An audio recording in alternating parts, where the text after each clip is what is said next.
and thank you for your leadership guiding this beautiful museum.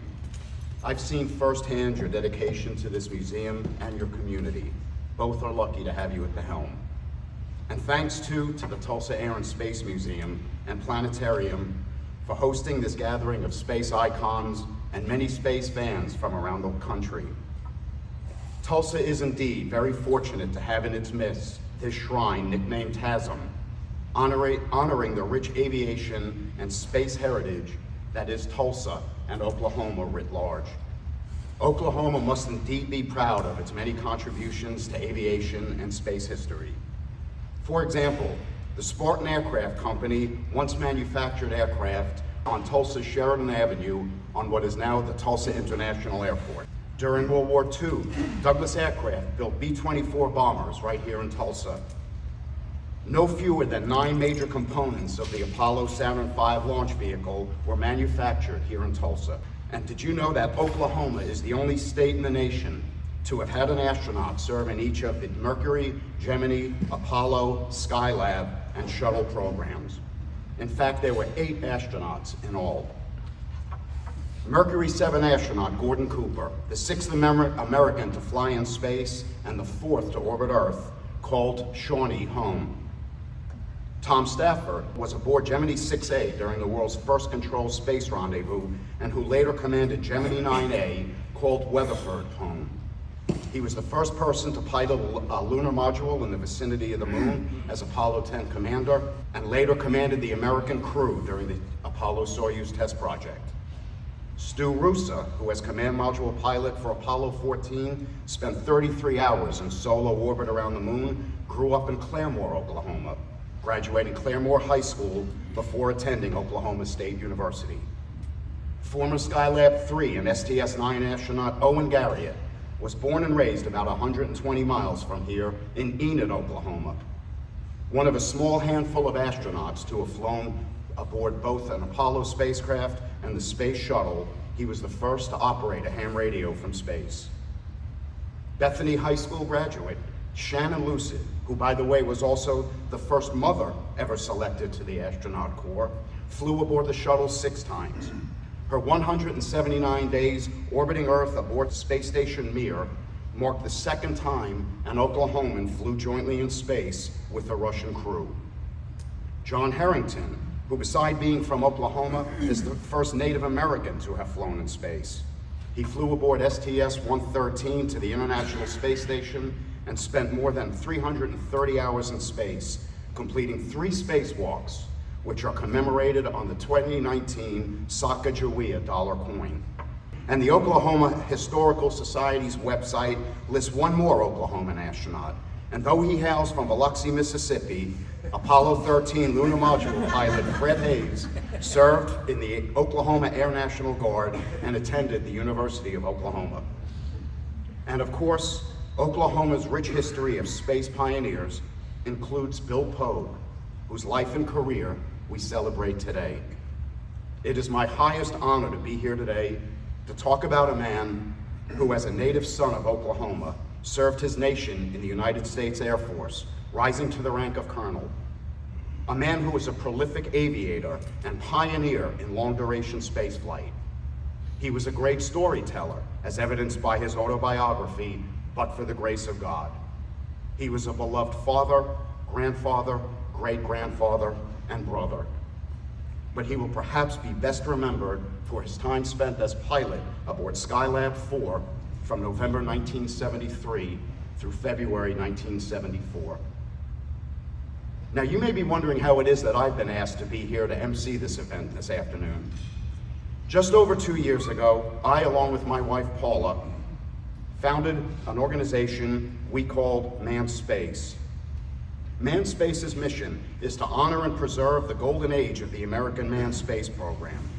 Our social media footprint includes a Facebook group called NASA Manned Space, where daily we remember and talk about the early history of America's manned space program. On our YouTube channel called Manned Space, you can see originally produced content recounting those early days. And our mission also includes supporting air and space museums around the nation, institutions which serve as safe harbors for space objects and artifacts, and as stewards of early space history. My first trip to TASM came after the museum announced the temporary exhibit highlighting objects and artifacts donated by Bill Pogue. Among the very special objects Bill donated were 3 flight suits, like the one you see here, that he used, 3 of which he used during his Apollo training, and one, this one, he wore aboard Skylab. There was scarce space available to exhibit all the artifacts Bill donated, and there were no cases available to properly display these suits for public viewing.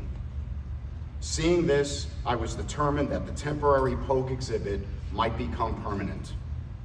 We leveraged some of the thousands of supporters of manned space from around the world to raise the funds necessary to build this awesome display case, which incidentally will eventually have 3 more just like this to house the other 3 flight suits. In just over 3 weeks, Manned Space raised more than 3/4 of the funds needed to create the permanent exhibit. No fewer than 40 people from 13 states and 3 countries stepped up to support the effort. Please join me in thanking all of those who made this exhibit possible, some of whom are here today.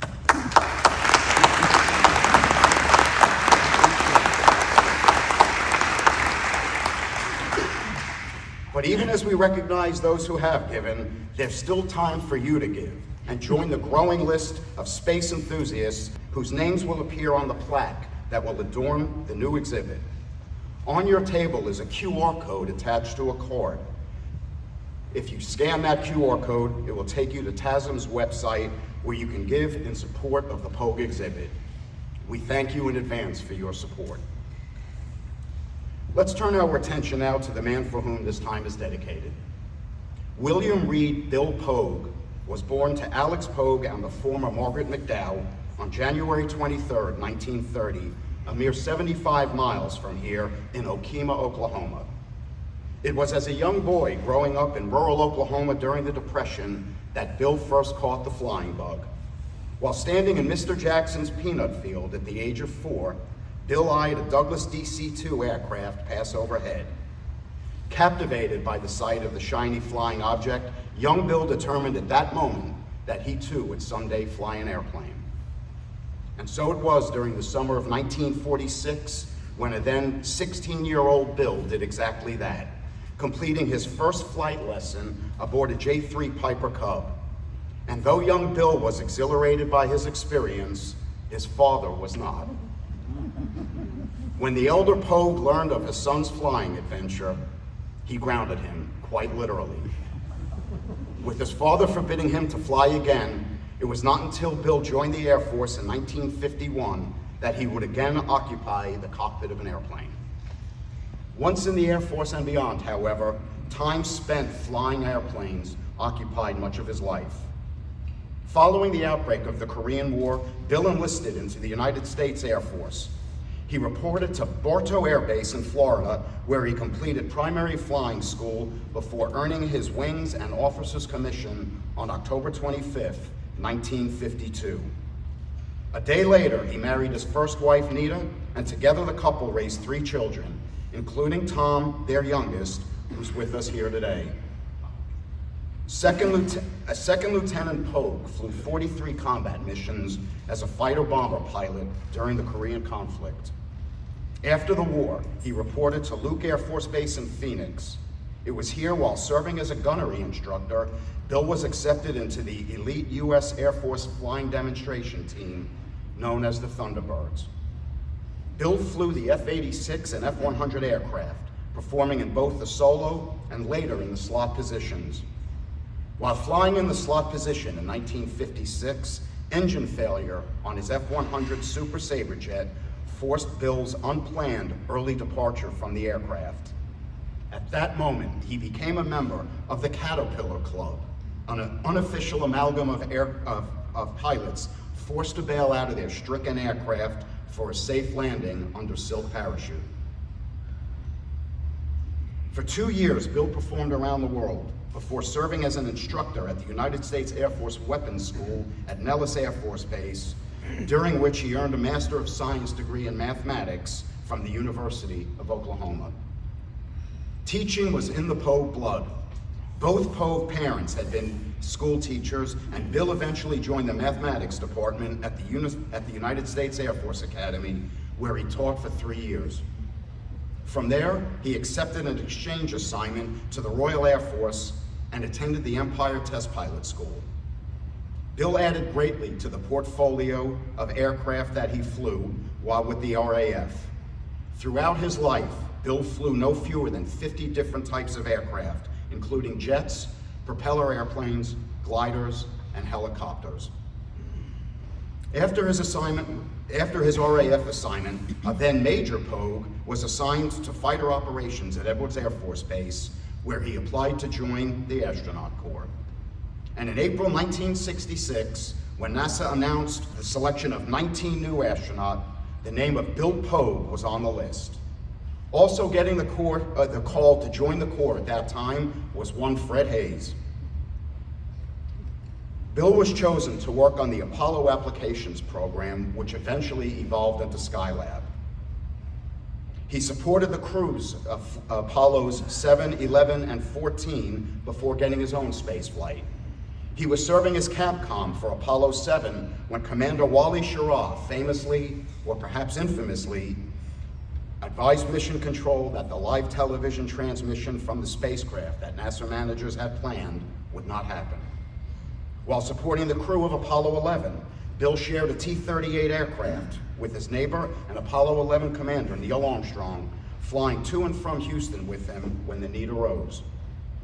He worked with Buzz Aldrin, helping to develop post-lunar landing procedures ahead of the historic Apollo 11 moon landing on July 20th, 1969. Later, Bill was asked to serve as lead Capcom for Apollo 14 by Commander Alan Shepard. But after being transferred to the unannounced backup crew for Apollo 16, along with Jerry Carr and Fred Haise, Bill never served as a Capcom again. As backup for Apollo 16, the 3 men were expected to serve as the prime crew for Apollo 19. But when budget cuts eliminated that mission, Bill was pulled from the Apollo 16 assignment and offered a spot on a future Skylab flight. After 3 years of intensive training, Bill and fellow Skylab 4 crewmates, Jerry Carr and Ed Gibson, lifted off from the Kennedy Space Center on November 16, 1973, ahead of a docking with Skylab. The 3 men spent the next 84 days orbiting Earth, completing 1,214 orbits, covering 34.5 million miles, all records at that time. The crew had the distinction of being the first to celebrate Thanksgiving in space. Bill performed 2 spacewalks totaling more than 13.5 hours, the first of which took place on that Thanksgiving Day. And on Christmas Day, 1973, Bill and Jerry Carr set a new record for the longest spacewalk, spending just over 7 hours outside Skylab. The crew spent considerable time studying the sun, including 338 hours using the Apollo telescope mount, making solar observations. They captured some 75,000 telescopic images of our nearest star. They observed Comet Kohoutek and used handheld cameras to photograph the then recently discovered comet. They performed experiments aimed at identifying the long-term physiological effects of weightlessness on spacefaring astronauts. By the time the Skylab 4 mission concluded with splashdown on February 8, 1974, the crew had successfully completed 56 experiments, 26 science demonstrations, and 13 student investigations. Skylab 4 was the final mission of the Skylab program, and in 1979, America's first space station fell from orbit, having been visited by 3 three-man crews during its lifetime. As for Bill, he retired from the United States Air Force in 1975 and later left NASA. He continued working in the aerospace industry, first as a consultant before joining Boeing in support of the Space Station Freedom Project, which eventually became the International Space Station. Later in life, Bill moved to Florida and became a regular at the Kennedy Space Center, regaling visitors with stories from his space career while participating in KSC's Astronaut Encounter program. During his lifetime, Bill logged 7,200 hours of flight time, including 4,200 hours in jets and 2,017 hours in spaceflight. Sadly, Bill passed away on March 3rd, 2014, at the age of 84. For over 25 years now, crews have continuously occupied the International Space Station, due in no small part to the important work of Bill Pogue and all of his Skylab colleagues. Later astronauts, some of whom spent hundreds of days aboard the International Space Station, could do so because of the groundbreaking work of the Skylab astronauts. Bill Pogue and his Skylab colleagues truly were trailblazers among the stars. Thanks to all of them for their service. Shortly, the Pogue family and several of the participants in the effort to secure the display cabinets will join us here on stage to cut the ribbon on the new Pogue exhibit. Before that, though, we thought it would be fun to hear from some people that worked with Bill and people that knew Bill best. First, we'll hear from a man who flew to the moon aboard Apollo 16 and became the 9th person to walk on the moon. Here, Charlie Duke remembers Bill Pogue.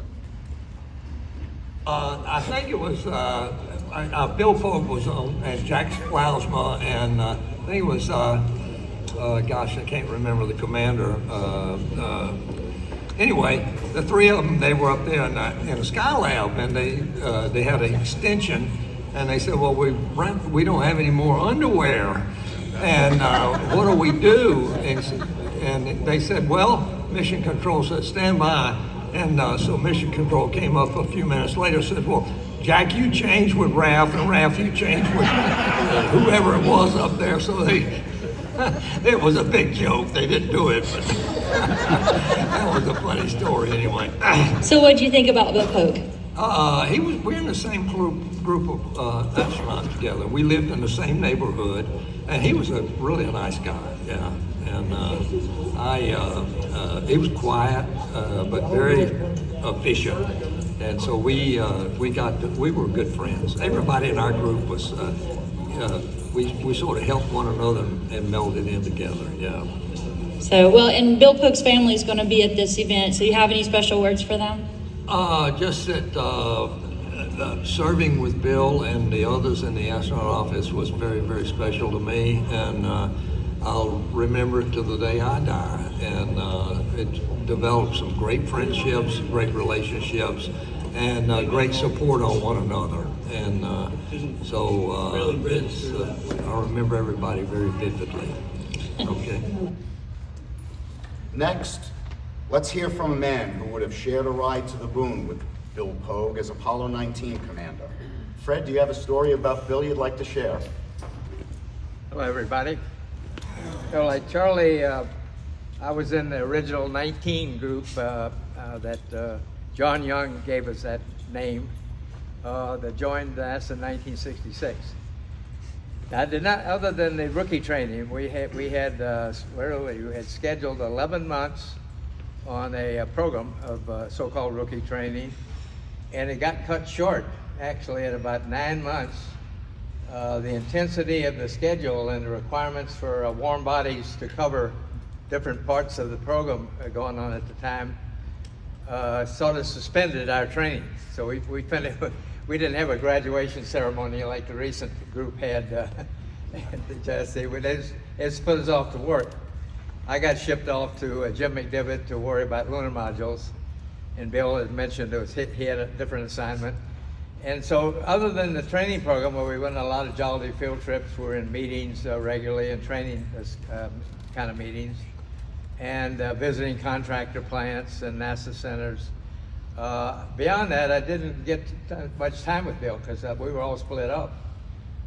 In fact, interestingly, people ask me, the astronaut corps, at least in the office we had, it was not near as close a group from a relation aspect as I had in military squadrons, where you were together every day in the ops room and flew together mostly in any squadron, and once a month with every pilot in this group. We were split up, like I said, in these different things, and very seldom in the Houston office, because generally whatever you were working on wasn't in Houston. I was at Grumman in New York most of a year when I got assigned to that duty for Apollo 9. And so your ties really became as you were assigned to a mission assignment, and with the people that were involved, both the prime and backup crew, the support crew, and the training people that you worked with. And incidentally, none of that was in Houston. Generally, you were at the plant where the vehicles were being built. Then they were shipped to Kennedy, so you spent time in Kennedy. All our training simulators were at Kennedy Space Center, not in Houston where we lived. You were out on geology field trips. So very, very little time, and it's very hard on families. And I don't know if that continued into Skylab days as well, but we didn't have much time at home back in Houston with families. And same for many people on the program across the country who work in 12-hour shifts, 24 hours a day forever. So the schedule was extremely high pressure at that time. Now, I did get close to Bill and Jerry Carr. Jerry Carr, actually, I knew some of our kids were friends, and he lived not too far from me in the neighborhood I lived in. But we were assigned to the backup crew on Apollo 16, as mentioned. And so we were together every day, literally, in the simulators and in meetings. We were hoping, as I mentioned, looking forward to maybe flying 19. Been a long cycle, because normally missions went 3 cycles. If you trained back up for 1, 3 missions later, you would fly prime. Excepting 13, incidentally. We flew 2 missions ahead. A mission ahead, we originally would have flown 14, but Al Shepard and Stu Russo, they figured needed a little more training time. They had not had a cycle before. So Jim Lovell volunteered to fly us early on 13. But anyway, we flew a mission earlier than we planned. But that was a good time, and I'm really excited about having that chance to be the last mission to land on the moon. Bill, I was envious of, obviously mentioned in the record, of getting to be a pilot in the Thunderbirds and have all that good flying. A lot of showbiz, but great flying. And it was kind of interestingly, he went into a different route to be a test pilot through the Brits. I was also through test pilot school, but with the Air Force School at Edwards, and most of us were in that group at that time. But anyway, I think Bill and I and others look at, we were very fortunate to have been around at that time. I always like saying I lived at a good time. Yeah. The Apollo program and overall at that time was unique. It was really the only program that NASA's had overall through those days that had, I'll call it universally, the support from the President through Congress, and for most of the public, not maybe all, but most of the public were backing the program that was going to the moon. So I just feel very blessed, I'm sure as Bill did, to be around to take part in that program at that time. Thank you. Thank you.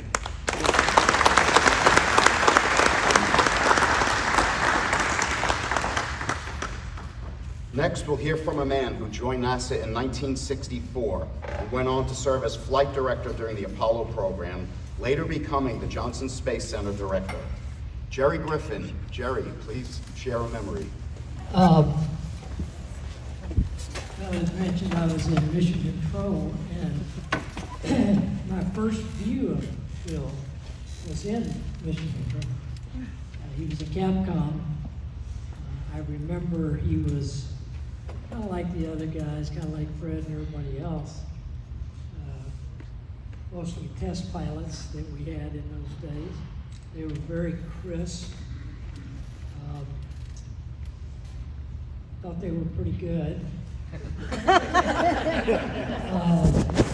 They often would could show humor, which they did a lot, and which Bill did, but it was very quiet humor. Man, was he a great Capcom. He kept the flight director. I was a flight director. He kept the flight director straight, and he would. But he was just really on the mark. Everything he did, and at the time, I didn't know that he had been a Thunderbird pilot and done his test pilot training in Great Britain, but it showed throughout his career. And then right at the end of the Apollo program, I got summoned to Washington to work with I became the head of legislative affairs for the agency. This was a Texas A&M aero major trying to deal with the Congress of the United States. Pretty tough. But it took me away from the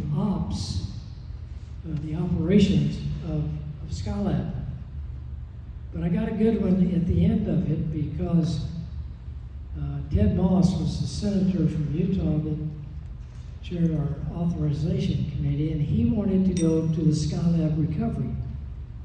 So I got on an airplane with Senator Moss, and we headed to the West Coast and went out in the Pacific on a helicopter and landed on a LPH. For those of you in the Navy, that's landing platform helicopter, the helicopter landing platform.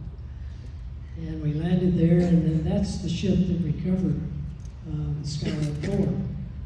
So I got to see Bill as they came off, and literally, not very far from it, came out and carried over to the carrier.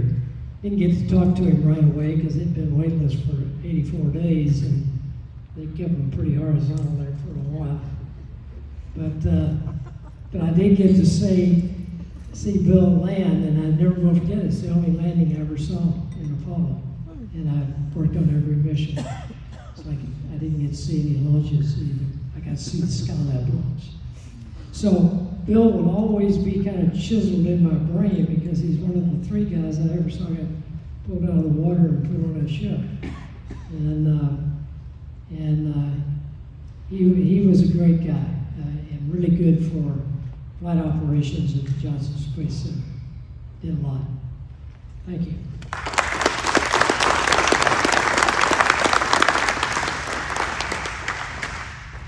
Next, author Bill Moore, space writer who co-wrote Never Panic Early with Fred Haise, and who himself is a native of Oklahoma, has a memory of Bill that he wishes to share.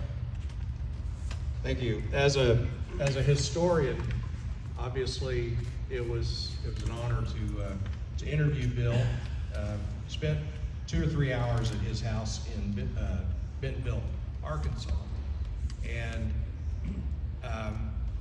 I had seen him. We'd talked various times at events like this, and what a great guy! Such a nice guy, and always, made his time available for you. And I remember one thing in particular. He told me that his dad worked in the Tulsa Douglas plant, and it's just right down here on the east side of the runway. And 20 years later, that plant was manned by both North American and the Douglas Space Division. And they were building, as was told earlier, a lot of components of that Saturn V and the Saturn 1B, which launched both Skylab and Bill Pogue into space. So I find historical full circles amazing. And to think about what his dad would have, thought about that at the time he was working there. I love those historical things. But he was a great guy, loved working with him, what a great Oklahoman, and really, really represented us well. So.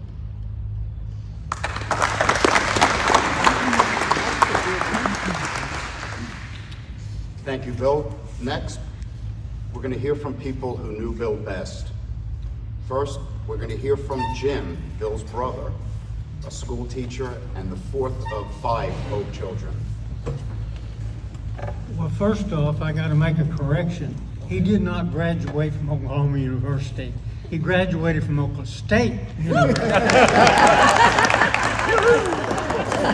As a cowboy, I cannot let that go. Well, I was with Bill in England, and he was as a test pilot with the RAF. And I asked him once, what do you do when something goes wrong when you're flying? And he said, the best thing to do is nothing. Let the plane correct itself. And I thought, well, that's pretty good for a guy that I remember a little differently. And when he was younger, he didn't have that calm spirit as much as that would indicate. We had an uncle by the name of Carr. Uncle Carr was a radio operator in the Merchant Marine, been around the world several times. And I think he mentions in his book that there probably was an introduction to space, because when Uncle Carl would come home, he would bring star charts. And we'd go out on a clear night in the front yard, and Uncle Carl would point out constellations in the sky, and Bill. Now my younger brother Jerry and I would last about 5 minutes, and they would be out there for hours. But the main thing I remember about Uncle Carl was that his Bill's first pilot was a 1924 Dodge that he had bought for $50. It was the first car he had, and there's several. Of course, at the time that was in '46, and so we thought it was an ancient car. But of course, nowadays a 20-year-old car is not much. But anyhow, it was then. It had a feature that was pretty interesting, in that there was a lever in the back seat that you could pull and disengage the muffler. And this was to give it better mileage when you were out on the road, so you didn't have that back pressure on the engine. And so it was a lot of fun. We'd get out on the road, and then that was the first thing we'd do, was flip that lever, and so we could get some noise going. But the other thing that happened was Uncle Carl was there one time, and the roof of the car wasn't full metal. It was had a wooden frame that had a oil impregnated some kind of anyhow, it had deteriorated and it was leaking. And so Uncle Carl said, well, we can fix that. And Bill said, are you sure now? Because it had a wooden frame, and that wooden frame was deteriorating. Well, when we started peeling it off, it just disintegrated. And what I remember, Bill just went bananas. We've ruined the car. It will never have a roof again. And I can remember my Uncle Carl, in his mariner way, he'd say, "Steady, boy, steady, boy." And they took a Copeland saw and just 1x2 wood and rebuilt the frame of that and put the roof back on it, and it was just as good as new. But Uncle Carl was just a really interesting individual. There's a lot of stories about him, but I can't tell them all.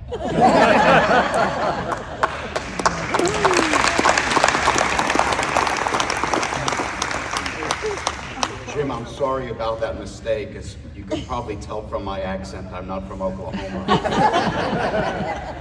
Well, I'm surprised we didn't get corrected by Next, we're going to hear from Bill's sister, the third of the 5 Pogue children, his sister Betty. Well, to add to the RAF story, he said that one time he finally met the air controller at some meeting, and he said, well, I want to ask you something. How is it I can't understand you, but you can understand me? Now remember, this was in the early 60s, and his answer was, we watch Gunsmoke. Thank you, American television. And she wanted some from an early age of Bill. And of course, I was younger than him, but I remember Mom telling that he liked the poem Little Boy Blue. And I brought a picture to give to the museum of my nephew, their brother, Paul Williams, drew, and it's a blue boy in space, and it's, where is it? Right out in front, okay. Anyway, I'm gonna donate that to him, because Mom said she would say, Little Boy Blue, come blow your horn, you know the, okay. And when she would get to the spot where it said, and will you go wake him? And he'll say, no, you wasn't gonna wake him. So I thought I'd give that painting, that Paul Williams, my nephew, and their brother, to the museum. And one of the earliest recollections is when we lived at Perkins. Dad taught school there here. And by the way, all of us 5 kids had Dad as a teacher at one time or another. Bill was the only one that had Mother for a teacher. And that's when we lived in Gibson, just south of DePue, you know where DePue is, off Old 66. Anyway, we were playing hide and seek there at Perkins, and he was sitting out on the stoop of the back porch. It wasn't enclosed, just regular planks. And the little boy that played it, he said, here I come with all eyes open. I had hidden under the porch. And Bill was sitting there eating a sandwich, and the guy that was playing it said, here I come with all eyes open.